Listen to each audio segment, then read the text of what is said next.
Welcome to It's All Good podcast. My name is Max. I'm the host of this podcast, and this is episode 17. On this podcast, I like to host creatives on here in order to help inspire others and maybe motivate some people too. And today we have a really, really special episode. A good friend of mine, super talented dude.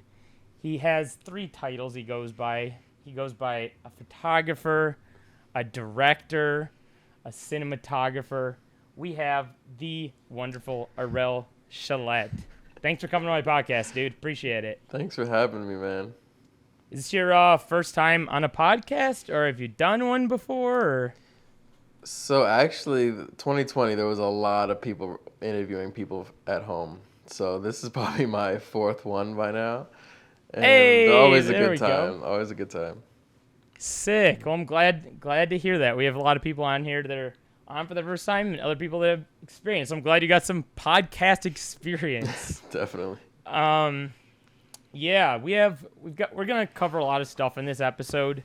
Orel and I know each other through shooting video. We kind of like crossed paths. He can probably explain it better than I can, but we kind of crossed paths through like working with the same people, but also going to the same school. And it was to a point that like people were asking me about you, and I think people were asking you about, and it was just like this crosshair of things. Yeah. So that's the best I can explain it. Yeah. I mean, I don't know, maybe you know more about that. That's pretty much how it went. It was like, you're in the city, you're working, you're doing the same thing. Like, of certain people like consistently, but never just met in person. And I would have like different introductions with people and clients of hey, do you know Max Williams? And I'm like, yeah, I actually do, and I'm pretty sure the same for you. And then we finally got the chance to work together, and it just all made sense on that first project and why people were hiring both of us. And I was like, okay, he's a good guy, he's reliable, he's talented, easy to work with, and yeah, it all made sense. Yeah, dude, I again, same goes back to, I always hear really, really good things about you, like, whether it's even just outside of work, too. Everyone's like, oh, he's such a good dude. I love hanging around him. Like, he's a good dude to be around. So I think that's one thing that we both have in common, aside from video, that takes us kind of a long way in this field. Yeah.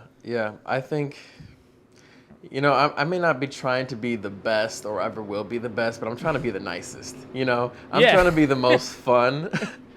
I'm trying to be the one that you enjoy working with the most, because I think that goes so far, if not further than like, there are some really, really talented people out here, but at the same time, they can be really just a nightmare to work with. And yeah, I would much rather work with people that, may not be at that level that we all think we want to be, that top level, but like just have a good time and enjoying working and making something together. Exactly. That is to a T how to explain it. Because the other day I tweeted something. I was like, it's actually insane how many people in my industry suck, like personality-wise. Yeah. Like, I've had so many clients express to me how their previous videographer treated them or disrespected them. And I wrote, I feel like it's not that hard just to be a good person, right? Dude. I've heard some horror stories that blow my mind, especially on people like maybe you looked up to, or you used to follow on Instagram for a while, or watch their YouTube videos, then you find out who they are in the real world, and it's just like, I can't believe you even gotten this far. Like, how is this a thing? And the other part of me wonders, like, how that person even got in, like, contact with them and what the conversation was leading up to them working together. I'm like, what did they say up front that made this person so, like, just driven to work with them? I don't know, but a lot of it is reputation, It's reputation. They do have proof of putting out great content. We see that. We make visuals. Like, you can't fake that. People go onto our sites and they watch it and they see what we make. Like, that's dope. It doesn't have to say anything about our personality. That's what they find out when they work with us. Yeah. And I think that's the glory part for them. Yeah. Because it is. I think it's harder to come across like good people in our industry for some reason. It's like not your everyday thing. I mean, there's people that are good, but they have their little things to them where it's like maybe they won't give someone a video for like 3 months or like Oh my Maybe they God. won't give someone a video Yeah. for 2 years. You know, like there's Yeah. every little in and out, which is And like, yeah, go ahead. that's just like defies, like if you're not trying to serve people with your craft, then you shouldn't even be there if you're gonna like if people have to like consistently hit you up on where their footage is and where their video is like all day long, like they came to you because they want content, and they Yeah. probably have an idea of when they want to put it out. They may have an entire year plan of like their promo rollouts, and you're a part of that, and for you to like withhold their content is a crime to me. So I think that we should just like, there's just a lot of respect that needs to go into this. Yeah. Yeah. And it goes a long way too, right? And like people remember you for it. Yeah, they do. And it's, if you give them a video at the time they want, they're like, hey, I remember this, and they're going to send you to their friend. Mm-hmm. And, Mm-hmm. oh man, does that go far. Yeah, so far. But yeah, wow. This is podcast off to a great start. But yeah, first off, we should talk about where we're both from. And then we're going to talk about, we already talked about how we know each other. We also went to the same school, which is kind of a whole thing. And then I kind of want to go over how you like started your business. And for those that don't know, his business is called Chollette. So we'll have him talk about maybe a little bit more about what Chollette is. And then I'm going to ask you kind of what some of your favorite things to shoot, what kind of keeps you moving. I mean, you kind of said at the beginning you like shooting music videos. So we'll dive into that a little bit. And then maybe some like notable experiences you've had in this field. So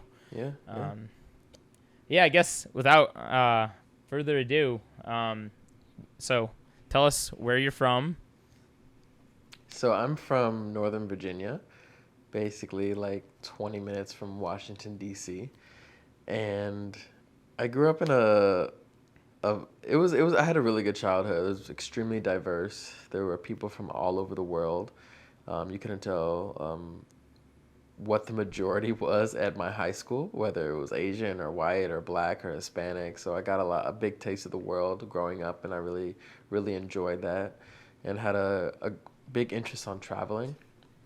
Dude, this all makes sense now. This all makes sense. Me too. I don't know if I've ever told you this, but I grew up in China for like 3 years. So I lived in an expat neighborhood where people were like from like Germany, people are from like Belgium, people are from like Japan, people are from Australia, people like so That's I didn't grow up in incredible. this like super white neighborhood of any sort. Yeah. And it says so much about like your character. Like as you said, it does make sense. And I think growing up in that environment, you get excited to learn about new people and new cultures and new places. Yeah. And so coming from that, I was, extremely fascinated by the world and, different places. And I knew that I didn't want to go to college anywhere near home. So I discovered my passion for film pretty late in the game. I made like a very last minute decision, senior year of high school. And because I had been teaching myself how to edit since I was in 6th grade. Sixth grade is when YouTube started coming out. Yeah. And I would watch videos and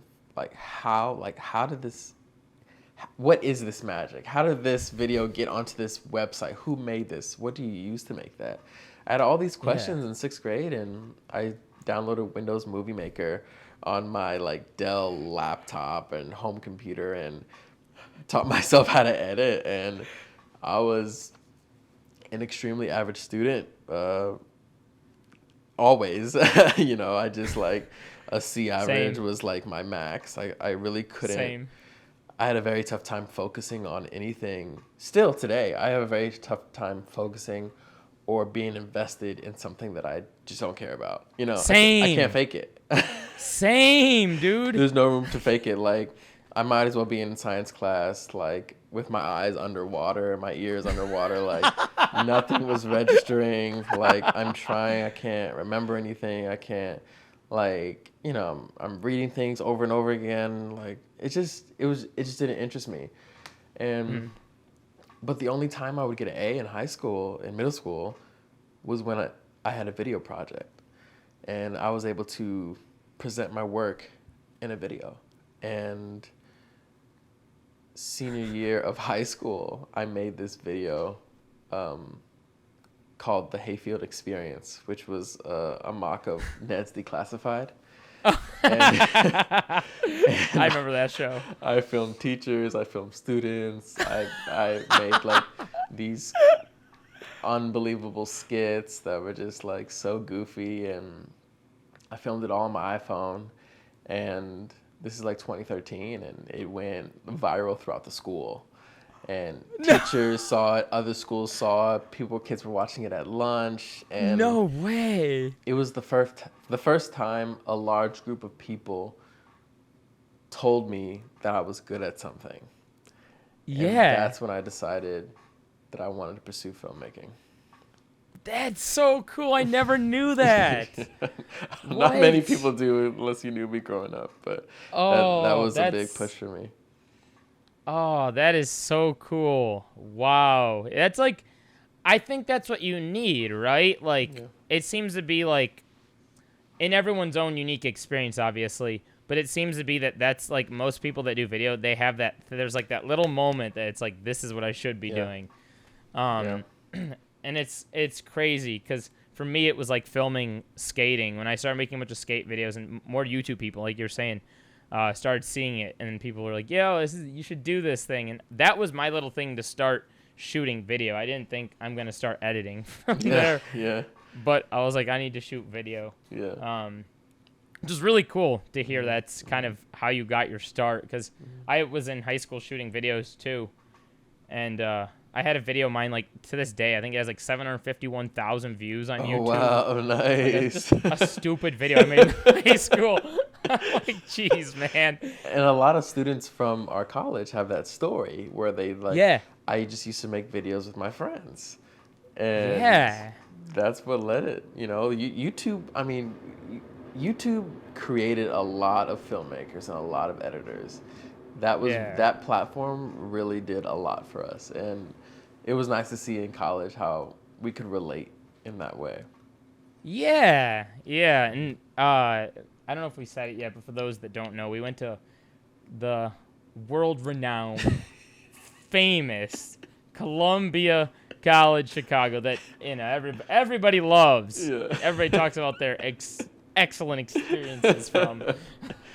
Dude, that college. Everybody goes to the same place, but walks out with a completely different experience. Like we all go here, but you cannot really. And every department, every major, every concentration, it's just a whole different. It's wild. It was a wild ride, but I really loved it. I had a great time.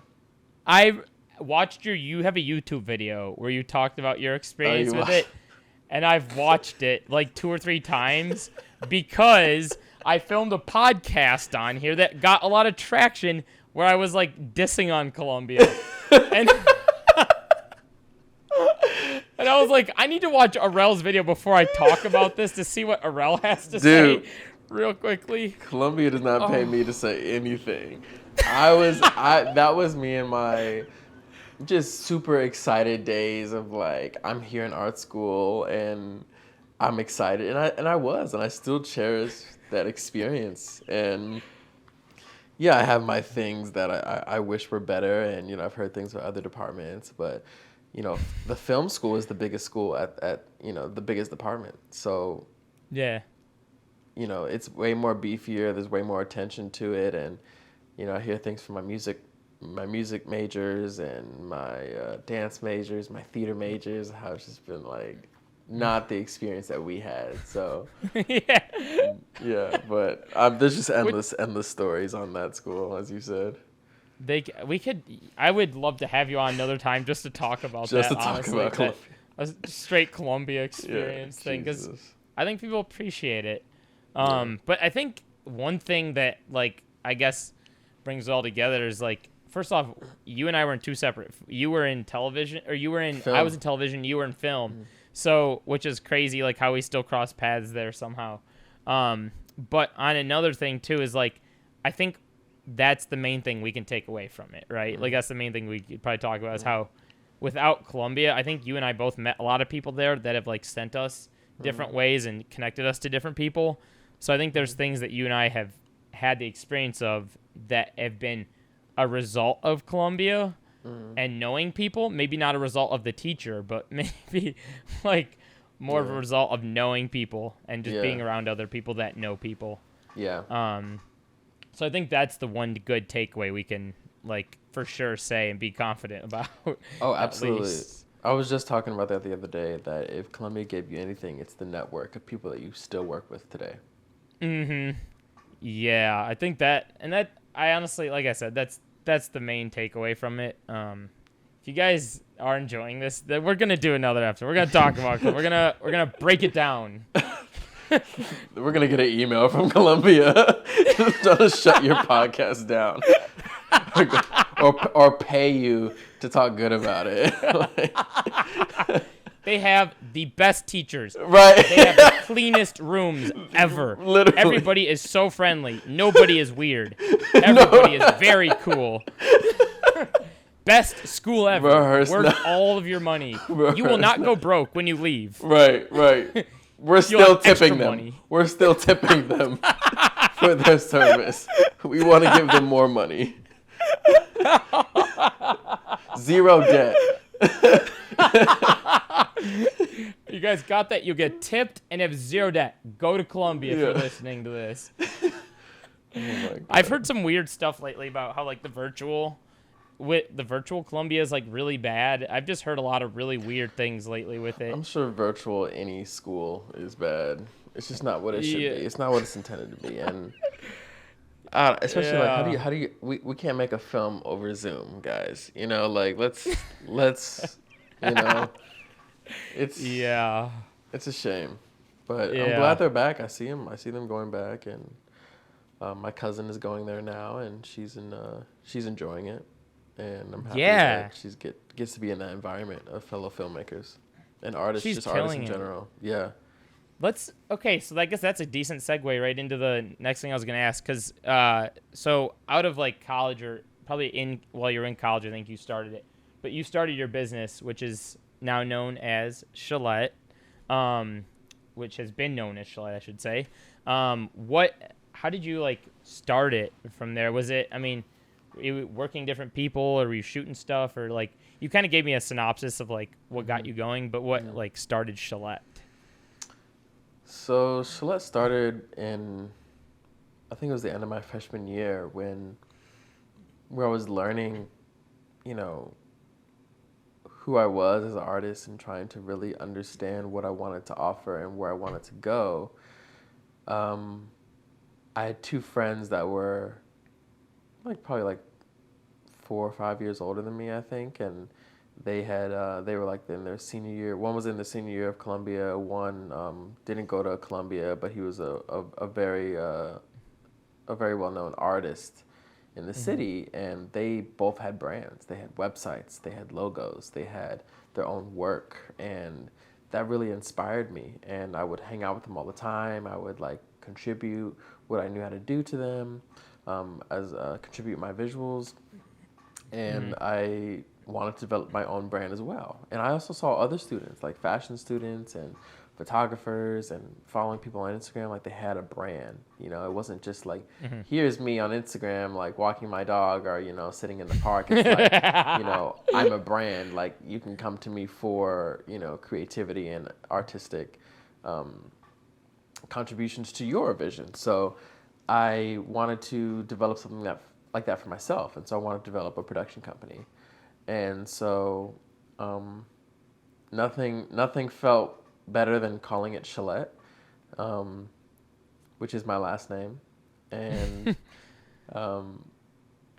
what's funny is that my Instagram has always been Chollette. It's never been Orel Chollette. It's never been anything. My Instagram has always been Chollette. So I never knew just that. Branded myself, like even in middle school, like my Instagram was Chollette, and so that is what that's what I went for, and then a lot of learning and failure from there. Dang. Oh, that's sick. I never realized it was like the brand was always Chollette, or that was just always the name on Instagram. That's cool. It sounds, when I think of Chollette, like I've never even thought of like anything else that it could possibly be. Like, you hear like another name and you'll be like, Yeah. oh, maybe that could be like a food thing, or maybe Yeah. that could be like a sports thing, or Yeah. like I've never thought twice about it. From the first time I heard it, my brain immediately went photo, and then Wow. I was like photo, and then I started thinking video. Like my mind just traveled that way when I heard it, and you have the perfect logo. You're wearing the sweater Yep. right now with the logo, Always. the little aperture thing. Yep. And So going sick. back, my friend Terrell, he is the one that designed my logo. I said I just wanted it to be the aperture ring in the shape of a C, and he gave it to me, and I'm like, yep, that's it. That's literally my logo. Dang. Yep. That's so sick. It looks so good too. Thank you. He did a great job. Oh, that's sick. So, when you first started Chollette, after you saw your friends kind of do their thing and you were now your own brand, what was the first thing that you shot, or like who was the first person to hire you, or what did you do to, like, I guess better question to back up a little bit, to get your like brand Chollette out there, right? Because it was like, now I'm Chollette, now I do this. But there's like something you gotta do to get it going. Yeah, that's a great question. My memory just goes to a big collection of work that I had done for different people. First, my friends, which is definitely where it started off. So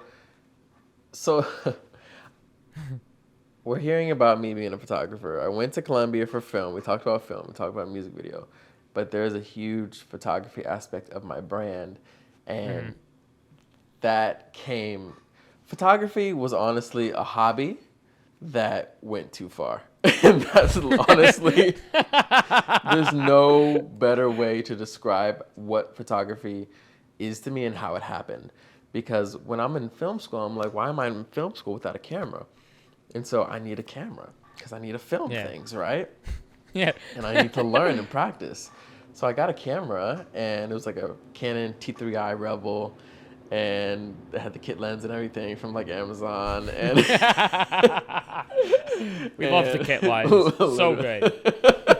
Crisp, cinematic. And so I saw that it had a button that could go back and forth between photo, and video.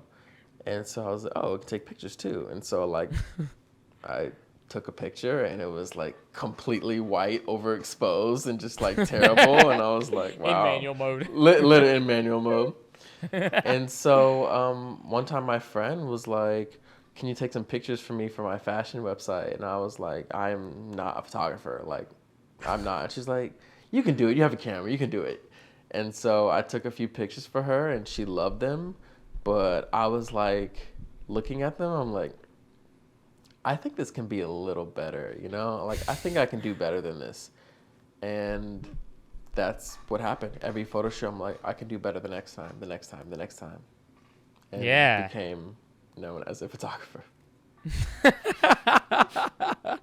That's sick. So you were like the photographer guy for a while before you were the video guy. Exactly.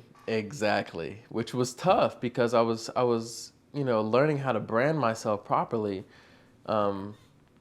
It was weird because I'm doing all these photography gigs, which are great and they're super fun. I'm shooting concerts. I used to do a lot of celebrity interviews and TV work where I would like go around the city, like Spring Awakening, Lollapalooza, or North Coast Music Festival, and shoot shows. And I love that part of photography.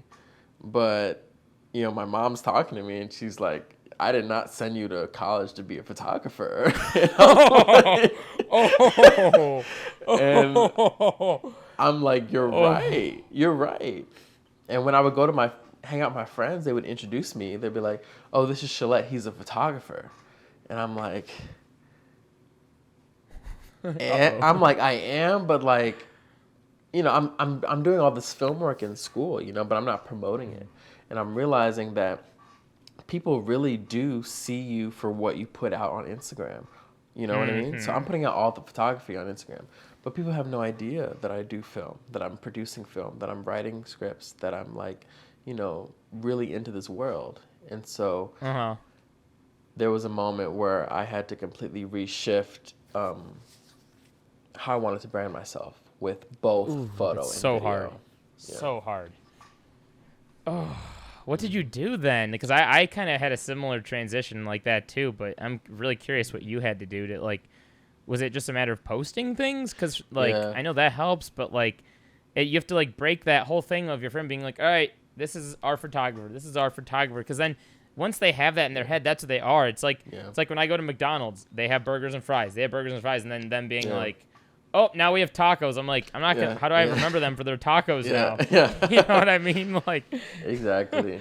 Instagram is, when you go on someone's Instagram, what do you see? Like, who are they?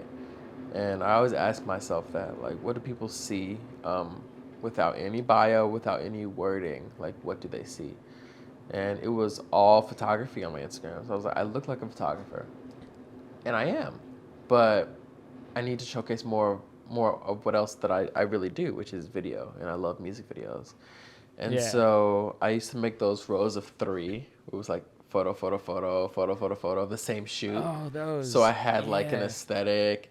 And I did that for years, and then I had to break out of that. And then I posted a photo of myself, which I never really did. And it was basically saying that I'm excited for this new journey to go into video and show you guys that I love video and music videos, and kind of like introducing myself.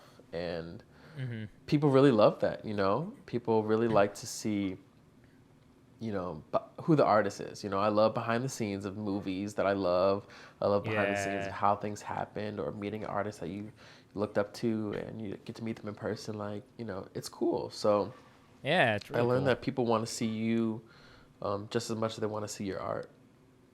And I told them that I'm interested in video, and started putting out video, and people say, hey, I heard you do video, or they see something that I did. And then that's how it started to progress as a music video director or cinematographer.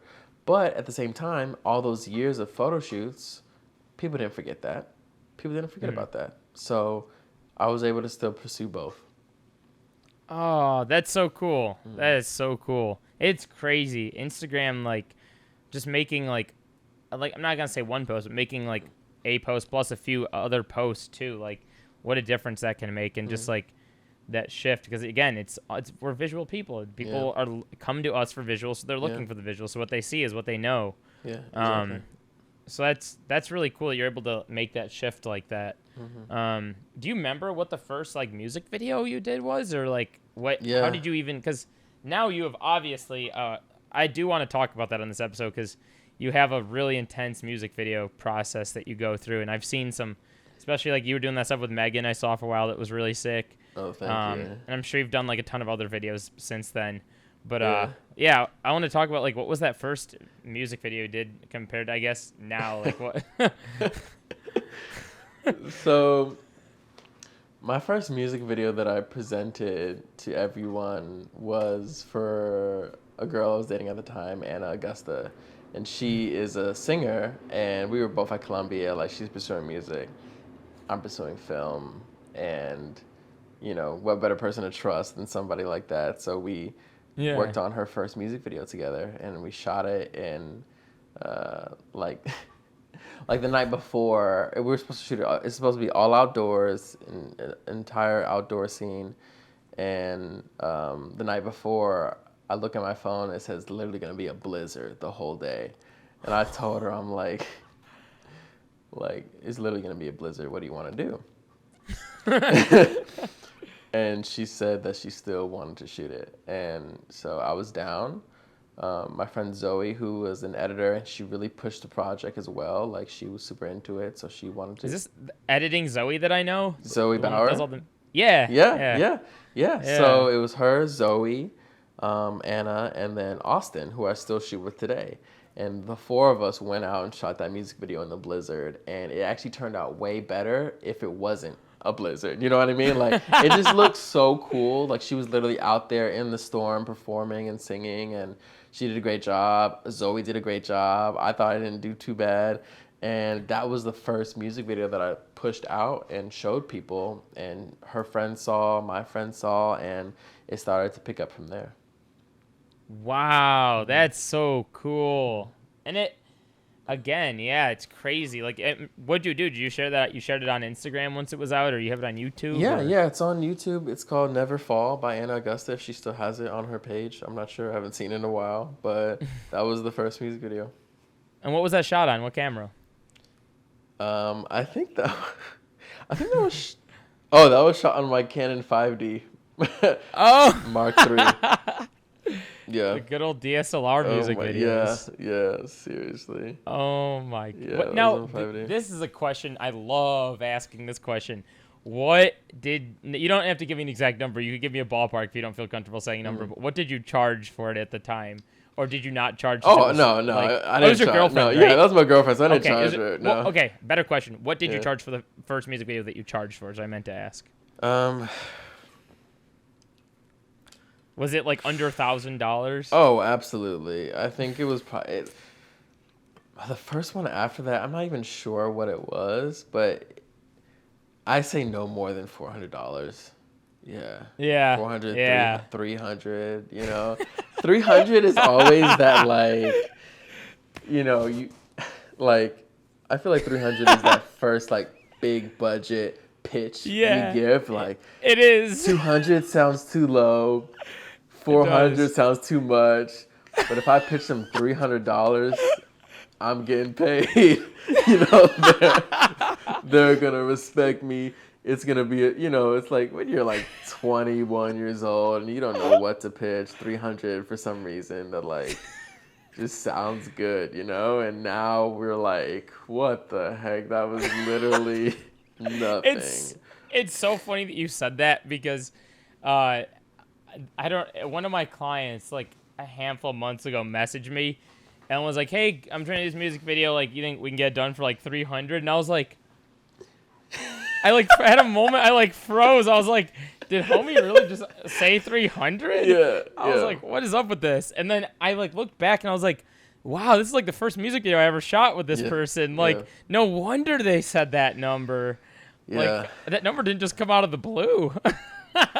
No, you really have to be the first one to pitch, you know, because they say the first person who pitches is the one that wins. You know, they say what the number is, but it's also like we know that filmmaking takes so much more work and time and money than people think, and everybody's inspiration video that they're sending, they're like, you know. Oh, I love this music video that Drake did. I love this James Blake music video. This is my reference, you know?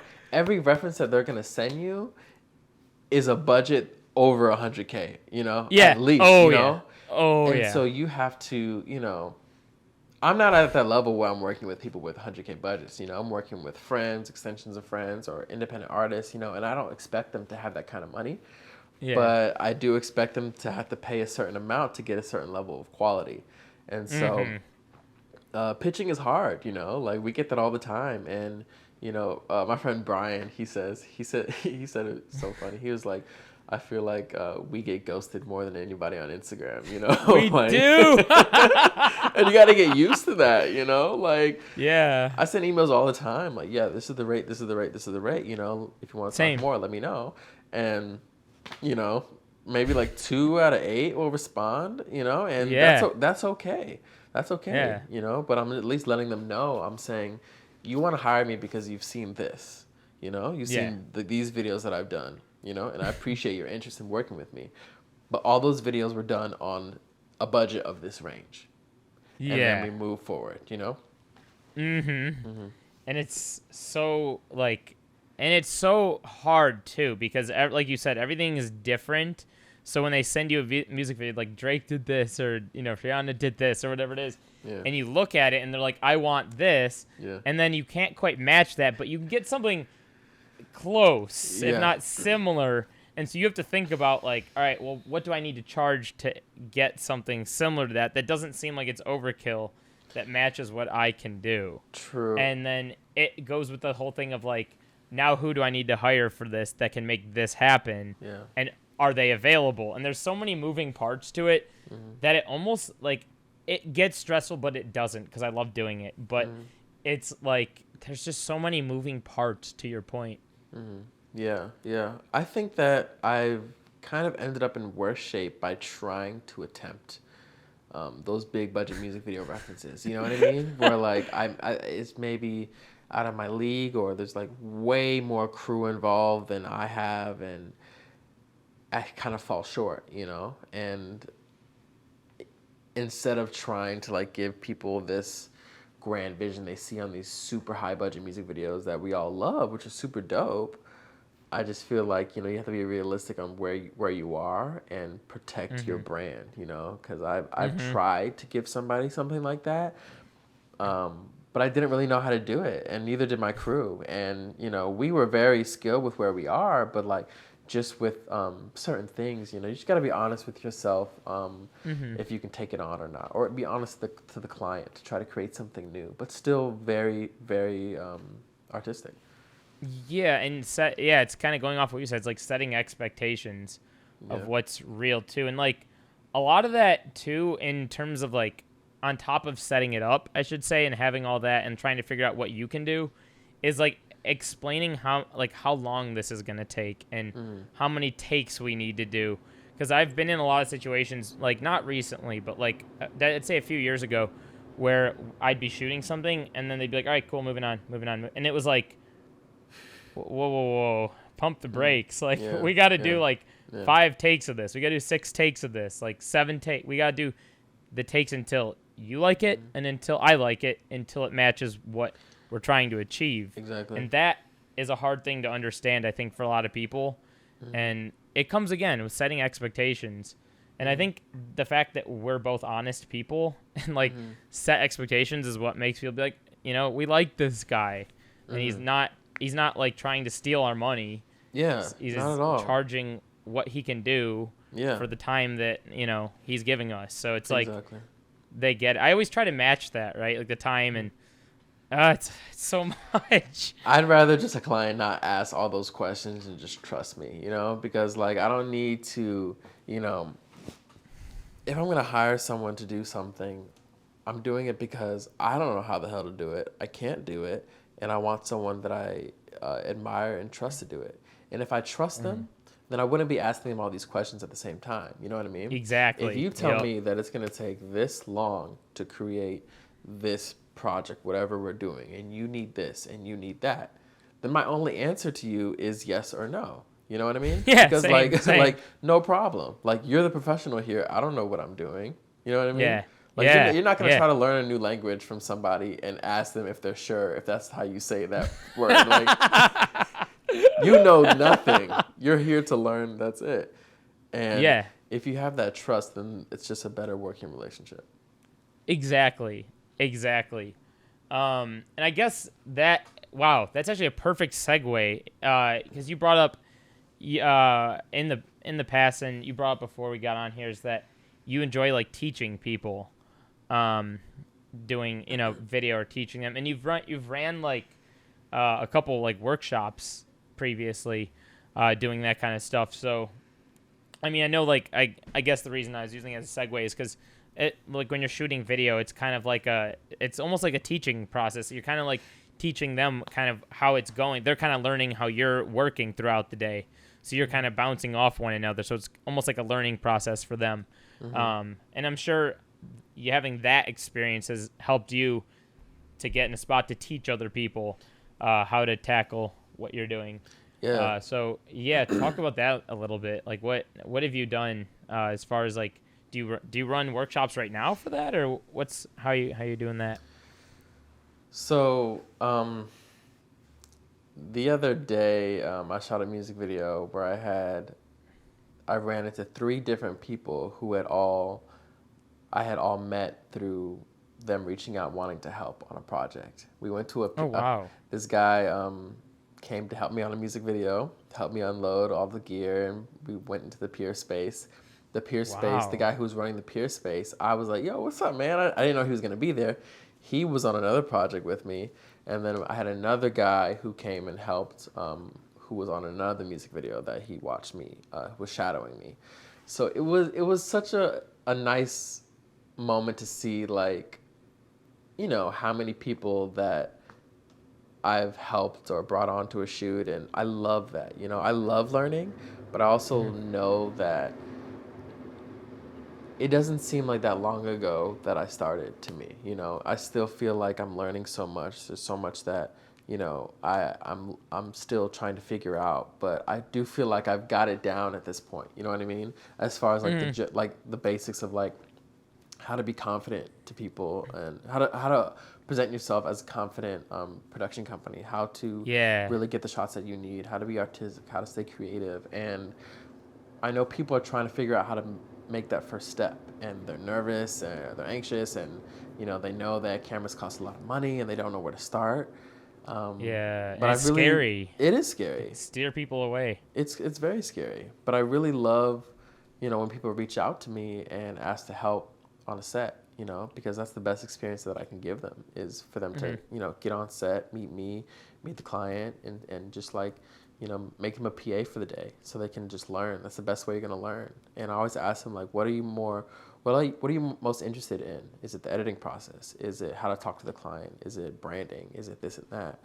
And so I love the one-on-one interactions, but I love hosting workshops and getting a lot of people together, and we can talk about this stuff because everybody has such a different style and a way of going about things. There's not one way to make it in this career. And Right. I just love any opportunity that I can to give back and teach people that they can do this. Cause like I wake up every day like, and I do have. I'm always feeling pretty positive, you know. Like I'm not Yeah. really a negative person. Same. And I'm thinking Yeah. about that, you know, because I just have so much inner peace and joy knowing that every day that I wake up and I'm making a living with my passion. When Yeah. going back to high school, I didn't feel like I was good at anything, but I had one thing that I held on to that I felt good at, which was making visuals. And now here I am, 26, living in Chicago, and I make music videos and I have photo shoots and I do that for a living. And Yeah. I love So that. cool. This is the coolest thing ever. Wow. Yeah, and I think that's really cool that you do that because, like, I mean, shit. If I were in college and even high school, and there was someone that was like, "Hey, dude, I know this guy that can like bring you on set and like teach you and do all," I'd be like, "Sign me up right now. Yeah. Sign me up." Yeah. Like, but Yeah, same. for me, it was like more of a hard thing. It was like I went on set at certain times when it was applicable on like film sets. So I didn't really get like the like music video experience or the freelancer experience. And it was like a friend that would be like, "Oh yeah, I do this and I kind of do this." And I was like, "Okay, let me take that piece from there." "Oh, hey, Yeah. what do you do?" Yeah. "I do that." And it was like all these like voices coming in Yeah. from one angle. And I was like, how do I piece these voices together to make my own thing? And so Yeah. I think that's cool that you do that because that's like diving head first, right in, right there, with not only getting the experience, but with the best person ever to teach them, Absolutely. which is like, and you're like a very willing person too. You're not like you said, you're inviting to be around. Like there's nobody that's gonna like walk away and be like, "Oh God, don't want to talk to that guy again. What's wrong with him?" You know what I mean? Like, Oh my god. Being a people person is so important. Yeah. I know for a fact that I can get hired based off character and personality more than talent. Because there's Yeah. times where people like there's been so many times where people ask to shoot something with me. This is in person. You Yeah. know? They haven't even seen my work. They'll just I'm like, you've literally seen nothing. I'm just here out and about. I told you what I do because my friend introduced me or whatever. Or I'm Yeah. walking around and I have my camera on me, and you know, sometimes I'm on set and out in the city and people walk up and be like, "Oh man, like, is this your production company?" I'm like, "Yeah, this is what I do." I'm like, "Oh, I would love to shoot something with you," you know, and then it happens. Same. And Same. you know, it's that interaction, it's that connection that people feel with trusting you first, you know? Like Yeah. if I saw like, you know, somebody's Instagram that had like the most incredible work. I'm so inspired, but had 0 pictures of them, just the work. It was like a company logo. I had no idea who it was, but someone who had a mix of like photos of themselves, maybe like, playing soccer, or, doing video or showing their work, but had little nuggets of like their lifestyle. I feel more connected to that person. Yeah. More relatable. So I'm going to I want to talk to them. Yeah, exactly. And it's crazy too. Like, yeah, I was like on this shoot. Was it yesterday or day before, where it was like the same thing? It was just like someone that I worked with. Afterward, they were like, "Yeah, I just really like being around you. Like, we want to do like another shoot with you." Yes. And the first thing they said wasn't like they obviously they are gonna like the visuals, but like that wasn't the first thing they said. Even though I was showing them the stuff, they were like, "We like being around you. Yes. We want to bring you back." And Exactly. then they were like, "We liked how everything looked." So it was like that's the main thing. Exactly. And that reputation holds up for you, because I talked to, I don't even know I can't remember what his name was, but he was pitching a music video to me, and he's like, Max Williams?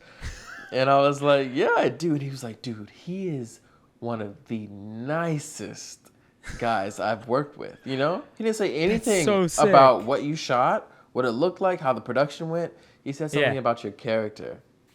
Oh, that's so cool to hear. I love that. That's so sweet. I feel like I remember who it was, because every time I check your story, I feel like 9 out of 10 times I probably know the person.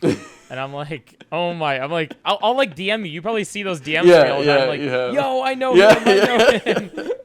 Yeah. I'm like, man, it's crazy. But that, again, what we're saying goes around to show how you stay connected with other people and bring other people around. So, I mean, dude, if people are trying to get into this and they're listening to this, like, I don't know what else to tell you. We've like given you the like breakfast, lunch, and dinner here. Seriously. For the world. Like, seriously. I don't think we need to give you a dessert. It can be simple, like people like face a new skill set and may have a lot of nerves about it, and thoughts or negativity, but it can really be simple. This guy responded to my story one time, and he was like, I was like in some like studio production. He was like, yo, how do you do this? And I'm like, do what? And he's like, how are you so good? And I was like, all I had to say was years of consistency. That's all it is. I'm not the best, but I'm trying, and I'm putting in the time, and I'm starting from somewhere. So. One thing that I wanted to ask you on top of it being like an interview sort of, but just a question in general too, is like, what do you find yourself doing more now? Because we mentioned that you're also a director. So oftentimes you're a director, you're not always the one shooting. So that said, like you do a lot of music videos, like we've been saying. What do you find yourself doing, more directing or more of the shooting on the music videos? Because I've seen you in both positions on them recently, I feel like. So which one do you find yourself on more now? Because I think I've seen like Austin shooting for you before. I've also seen you guys flip flop. So yeah, is it completely. one more than the other, or is it kind of even split? I think it's what the project needs from me at the moment. I love shooting. I really love shooting. But I also really love directing. I love like engaging with the client or the actors, or like, putting out my vision and focusing on that. I've done both sometimes where I'll shoot and direct. And I've enjoyed that, but I think it really depends on just the project itself. When I have more of a crew and bigger budgets, I would love to just focus on directing. Because Austin is an incredible cinematographer, and I like definitely call him all the time when it comes to things like that. But I think I know that one of my skill sets is being a people person and getting a client to trust me and relax and feel excited for a shoot. And so when I'm directing, I feel like I'm more engaged with the people on set than focusing on the camera and the shots. Right. Or producing. I studied producing, so in film school, my concentration was producing. So learning how to bring the project together. So that's kind of like where I feel home and where I kind of like lead that to producing as well as directing and, you know, Right. just being that person that's here to bring it together. But all in all, I wouldn't say there's, for both, I just always have, you know, thoughts every day of how I can improve both skill sets. So I don't think I have one that I want to do more of, but just to learn and improve every day. Yeah, dude, that's so cool. Man, I feel like that's one thing, like that. Just hearing that inspires me. Honestly, makes me want to like kind of like dip into that world a little bit more, like the directing or producing end of it. Because I'm always holding a camera in my hand and holding a gimbal or holding this and holding that, and flying a drone and this and all these things. And I'm like, man, sometimes it makes me think like I should be kind of give myself a little, not break, but a break in holding a camera. Yeah. And doing that kind of stuff. So Definitely. I'm going to sit on that thought for a little bit. Bro, you know, you have so many people you trust who could shoot for you. Like, you'll be fine. Like, you can definitely take that seat if you want to. Yeah. I think that's a really cool position to be in, that you have, again, that's why I brought that up, that you're so talented. You're able to do all those things in one, like these multifaceted, like the fact that you're like multifaceted, like people appreciate that. Thank you. So much, and other people see it, you know? They're not like, oh, he's just the one guy. Yeah. Nothing else. They're like, wow, he does all these things. Yeah. And it's cool. I think I respect it, and I know a lot of other people do. So I think it's really cool. Thank you. I guess kind of going off of that though, out of everything that you've shot, like you shoot a ton of things. I mean, I've seen you shooting like literally everything. What has been like since day one till today? Do you have any like projects that have stood out to you that you're like, ooh, this is that one? Like, or was there maybe something that you did and it got shared somewhere that you're like, ooh, I can't believe that happened? Or like, there's one that's at the top of my head that I can think of that happened with you, and I feel like you might bring it up, but go ahead. Okay. I remember we said that photography was a hobby that went too far for me. One of the biggest moments that I've had recently was seeing my work presented at the Grammys. I was just gonna say that. Yeah. Yep. That is so cool. What? Dude, I'm still shook over that. Thank you. And it's Talk like, about it. You know, I've grown up watching the Grammys. I watched the Oscars, and, you know, it wasn't until that moment that I realized that every time they show the cover art of the album that's being nominated for anything, that's somebody's work, you know? Like, they're like, oh, the Childish Gambino album is nominated, or, you know, whatever album it is, we talk about the artist who sang on the album or who produced the album. But there's an entire graphic designer or photographer that's getting their work showed on that massive platform. Yeah. And no one ever shouts them out. There's never anything said, you know? but for me to see it, like, I shot this cover art for Ricky Dillard, and he got nominated for a Grammy, and I was like, that was huge. And when I looked, I was thinking, I'm like, wait a minute. If he wins or not, they have to show the cover art at the Grammys. Yeah. And so I looked on the live recording, and I went to the moment where he was being nominated, and there was the shot that I had, and I was here alone on my couch just watching it on my computer, and I was able to see my work shown on the Grammys. And, you know, for all the millions of people that watch the Grammys, they may not even think about the photographer who shot it. But for me, it was one of the most special moments I've ever had with my career. That is so cool. And that's, oh my, I still can't believe that, man. I remember I saw that. I was like losing it myself too. I was like at home, like I just like woke up. I was like, dude, that is huge. That's seriously, there's probably like 10 million people watching that. There's so many people. Dude. And that is forever the, like, okay, I can't rightfully say it's weird because it's not weird, but it's in our head. It's like, weird but interesting that like our work can be broadcasted on such a massive platform. Yeah. And like you said, yet no one will ever know that we were ever involved. Ever. Yeah. Nobody Yeah. until we tell our friends. Yeah. Nobody knows. And so it's not like the Grammys playing, all right, Orel Chollette on the photo. Let's go. Like, it's just like, Never. oh, cool. Here's a photo. Let me keep going on with my life. Like, it's just like, Literally. whoa, bump the brakes real quickly. Yeah. Yeah. But as artists, like, we take our family to see a movie, and they're like, oh, that was cool. The first thing we see is directed. You're like, oh, nice. And then the family gets up and we all leave. But we're like, man, whoever did that production design, incredible. Who colored this? Who was the DP on this? Yeah. It's really us that's giving the love to the people that don't get the love from the general public. Yeah. Everybody always Yeah. sees the director or the main actor or the art, the music video the artist was for. The artist. Yeah. Yeah. So like everybody else, we may not always think about that. But when I see billboards or I see other people's cover art, I'm like, yo, this is good. Who designed this? This is great. Yeah. Yeah, and I guess like I'm really big on perspective. It's like my thing, but like from a perspective standpoint, like it's like we're always eating the burger, but we never care who made the burger. You know what I mean?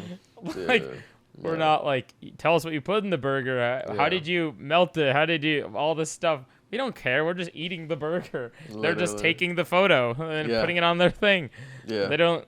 They might know from when the delivery process. They might know, but it's just a lost cause. Because I'll tell you from like my own experience, one of the crazy things that I got was like a promo video that I shot got put on Good Morning America one morning. Oh wow! Congrats! And it was crazy because like appreciate it. Yeah, I like woke up to like 6 texts and they're like, hey, bro, I just saw you on Good Morning America. And I was like, I was not interviewed on Good Morning America. What do you mean? And one of my friends didn't text me back. I was like, all right, that's weird. And then someone else said, I saw your video on Good Morning America. And I was like, okay, I've made thousands of videos. What video? And then another person was like, you know that Mariano's thing that you did? Yeah. It's on Good. I was like, oh, finally, someone said it. It was like a Mariano's promo video that I guess they had like talked to their their officials or whatever, and they got sent to Good Morning America. So it was like a little like sipping something event they had going on, and it was just like here's what it looks like with da da da da da, and it was like 10 or 15 seconds of my video. But I was like, I did not walk into shooting with it was with Ryan Alexander. I didn't walk into that shoot with him and I thinking, yeah, we're gonna be on Good Morning America tomorrow. Yeah. Didn't cross my mind. Yeah. Which is like, I feel like the years and years of us working, the things like you being on, having your work on the Grammys, feels rewarding, right? Because you're like, it makes you feel like I'm doing this for a reason. You're not just like, kind of like doing it, hoping for something to happen. It's like, it happens. We're doing it and it happens. We're doing it and it happens. It's a return. Yeah. Yeah. It's special. It really is. I think there's two sides to this. I think that people can make really good work but not feel like it's getting recognized on a certain level, and so they feel they lose value in themselves and in their work. Yeah. And it was so 100%. Nice to see that in that moment, but before that I really knew that it's really important for me to love my work, and not and I don't need the Instagram like or the reshare or the repost to validate if this is good or not. You know what I mean? Yeah. What matters is if I like it, and if it's me being true to my art. That's what matters the most. Yep. And of course, 100%. It's nice when people share it and you get that, recognition and that validation. But you really have to give that to yourself first. You do. Man, that's a good point. I definitely should have brought that up. I'm glad you brought that up because that is, wow. That's a really good point because it is way too often, like, speaking from experience, I've personally, like, not recently, that's something I've, like, worked through, but, like, from experience in previous years, I've had that where I'm like, oh, there's not enough likes. The video sucks. Yeah. This is not good. Bad video, dude. Yeah. And then, like, because then you'll post something else, and then it has a drastic more amount of likes or comments, and then you're like, oh, so that's the good video, this is the bad video. But, like, I don't even do that anymore. I'm beyond that. Good. But it's like, for some reason, our brain is like, likes. That judges how your work is. And it's like, no. Social media has ruined us and how we perceive things. And I'll give you example A of this, just for those listeners out there and for you too. Like, I've the video I just posted with the early on Instagram. It's like one of my least viewed posts. I think there's like 248 like views on it or something. And then we put it on YouTube, and there's like 10,000 views or whatever on it.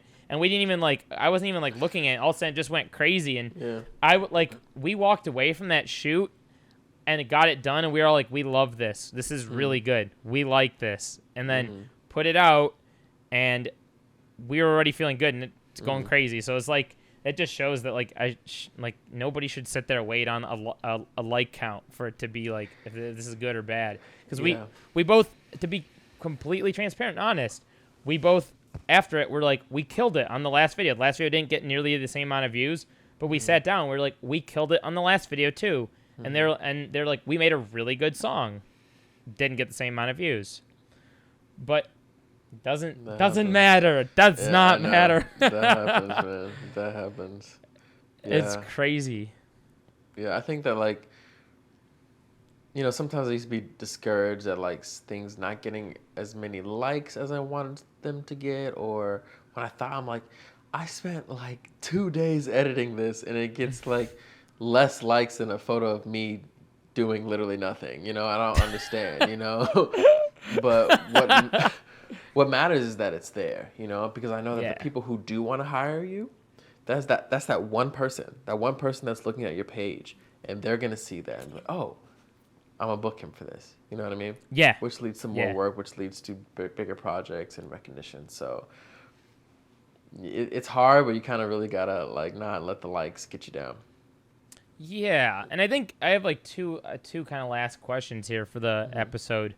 So question, I guess I'll let you, I should have said this before, but I'll let you think about this. At the end, I'll ask you, I'm going to ask you like some advice you'd give to someone stepping into the field. So it could be like a quick little like thing. Doesn't be a whole, just a quick words of advice. But before I get into that, your business, a lot of people always are wondering this. And I think we've kind of detailed it talking about Instagram.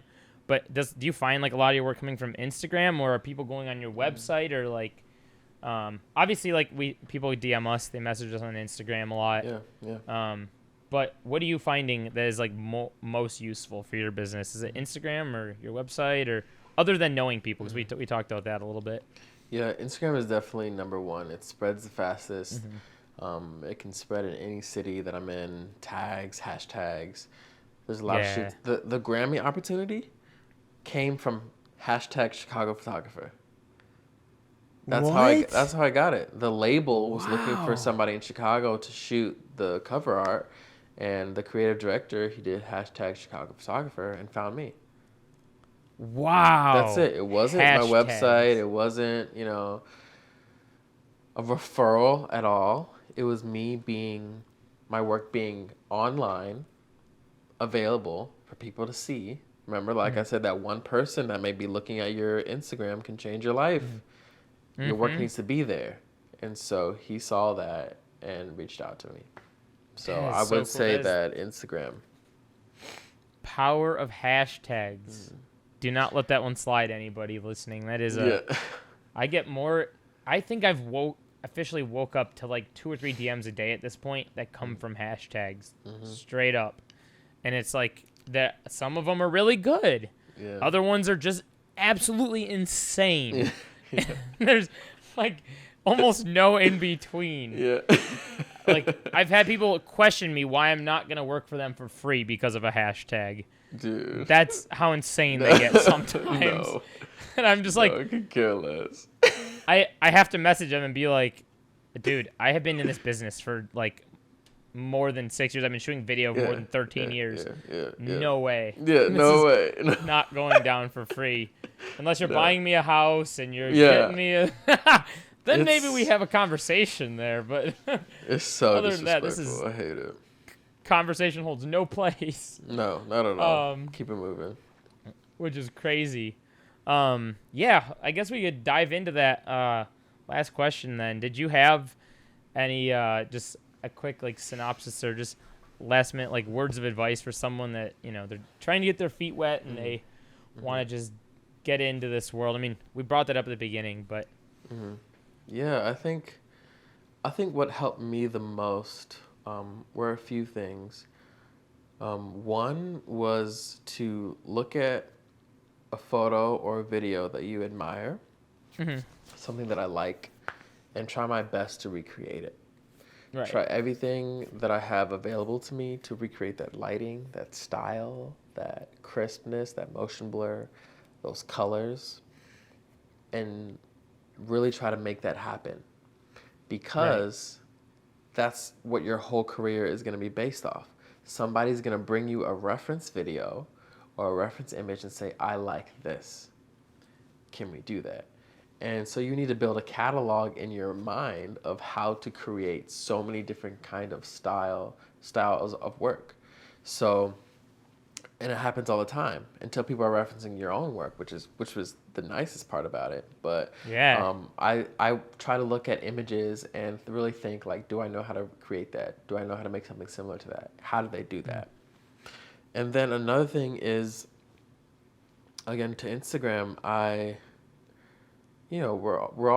I'm consistently on Instagram because I run my business off of it, but I'm also seeing things that just kind of waste my time, you know? And social media can just be a trap. Yeah.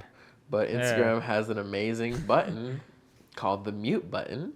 And this isn't a secret. I've told my friends this. I literally mute all of my friends. I'll mute anybody that is not really inspiring me in that moment for art, because I only want to see photographers or directors that are like light years ahead of me. And so even though I'm scrolling, I'm seeing work that like is like dope. It inspires me. It's cool, you know? And then when I want to check up on my friends and see what they're doing, you know, a lot of my friends are artists, so it's not like that for everybody, but Right. I try to just customize my Instagram where the stories and what's on the feed are people that really inspire me. So I'm seeing like top directors, and I'm always looking at inspiration, because you can be in the rabbit hole of YouTube and you're watching like, you know, the sound of a lamb screaming, and you're like, how did I get here? How did I get here? What is this doing for my life? You know, and you'll be in that rabbit hole for hours. And the same thing can happen on Instagram. But if I take control on what my Instagram looks like, then I'm inspired when I get on it. And that keeps me motivated to continue working and practicing. Dude, I'm going to take you up on that advice. I'll look at things and like, why am I looking at this? This serves no purpose for me. Like, I could care less what you ate for lunch or that it's your grandmother's birthday. Like, who cares? Like, I want to see some art that I'm inspired by. I'm sorry, you know? And it's a mood thing, too, because I was just talking about this with a friend the other day. It's like, Instagram can be crazy because, like, you're scrolling and it shows you stuff that gets the most attention. And I hate to say it, but a lot of stuff that gets the most attention can either be someone's death, someone's horrible injury, or someone's really great achievement, or someone got accepted to, like, the drastic differences in those things is insane. And sometimes those will be at the top of your feed. Yeah. So it really changes your mood. You can be like, oh man, I can't believe the person died. Like, and then all of a sudden the next one it's like, what? They got a scholarship? Are you kidding? And it's like, that's not anything good for the emotions. So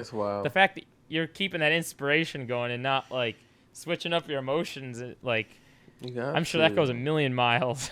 Yeah, it keeps you focused. It keeps you driven. It keeps you inspired, which is the goal. But at the same time, it can be tough because I feel like there's so much of an overload of information, YouTube tutorials, and how to shoot this, the best way to do that, Instagram, that you kind of like. Sometimes I feel like, am I even doing this right? You know what I mean? Yeah. And I think that at least to start out, I think that would be a smart thing for people to do to stay inspired and remember that like you are still very far away from where you want to be. So like you're gonna improve your level of what is a quality image if you look at people who are super established. Because then, like, when you take a picture when you first start out, or a video when you first start out, like, you're like, oh, that was cool. But, like, we look at it now, 10 years later, like, that was literal garbage. Because Disgusting. we've learned. Yeah, we've learned. So you have to find your standard of what a quality visual is. But then once you find yourself and your art, then, you know, just look to yourself for that inspiration and not feel like you're always behind or people doing things better, because you can get trapped in the world of comparison. Couldn't have said it better. That was perfect. And I feel like, too, if, like, let's say you were to sit down and have an honest conversation with, I don't know, the world's most famous director, right? I bet you homie would not, or lady, whoever it is, would not be saying, like, you know, I know everything. I've never made a mistake in my life. I'm a perfect person, and that's who I am. Like, everybody still, A, makes mistakes. B, they still, like, are not always 100% happy with their work. So, I mean, like, there's not, like, as much as, like, there are people to look up to, like you're saying, they're not a perfect person either. They're just someone to be inspired by at the end of the day. And they might make really cool stuff. Yeah. So, it's so... Just saying that to kind of, I feel like it goes off of what you were saying a little bit too. Completely. There's not always, no one in this field is perfect. So the best you can do is what you said. Nailed it. But dude, yeah. Is there? I guess one last thing. Give them your socials. Let them know. I mean, we gave them your socials earlier a little bit, but you could let them know where to find you again. If you want to drop anything like your site or anything projects coming up or any of that, feel free to lay it on them. Yeah, you can find me through Chollette on Instagram, and that is spelled CHOLLETTE. And then my site is also chollette.com. Nice. All right, and you guys should definitely go look at his work. If you made it to this point in the podcast, I commend you. You are a true fan, and this is probably one of my favorite episodes. So. Oh, thank you so much for having me. Take away. This was a lot of fun. Appreciate it. Dude, I'm glad to hear that. I'm so happy to have you on here. And like I said, we'll have you back. We'll chop it up with good old Columbia. Bro, anytime. Thank you so much. But, hey, no problem. Appreciate it. And all right, if you guys enjoyed this episode, feel free to hit that subscribe button. And more episodes just like this one. And talk to you guys later. Bye.